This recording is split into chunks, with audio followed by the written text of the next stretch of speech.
you've started a brand new world on Sky Factory 4. This is how you should start. So first thing you want to do is you want to mine down the first 2 logs and a leaf like that to be able to get out.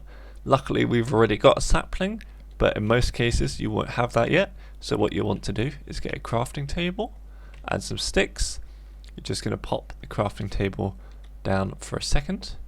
You're going to make yourself a crook and make sure to remove the crafting table so it's not stuck up there, as you might forget.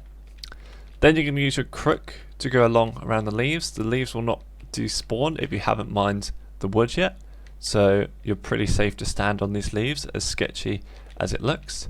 And you're going to go around and you're going to crook all of this. I would not recommend doing it all in one go, because you know that's just going to be deadly and dangerous. Now I don't know why, but we're not going to be able to get the rest of these, so I'm just going to get rid of these so the next tree can grow. You can get them sometimes if you're lucky, it depends how the tree spawns, but I guess we weren't too lucky today. And you've got your dirt sapling. You're going to want to mine down the woods. Now what I recommend for most people to do with their first load of wood is as following. You've got your crook, you've got your crafting table, and you've got your achievements to do. Be careful not to mine the dirt, obviously. Just so I can get part of a achievement done, I put the crafting table in there, I crouch down, and I use it as part of the floor because wood and reserves are quite rare. I make myself an axe, and I make myself as many slabs as possible.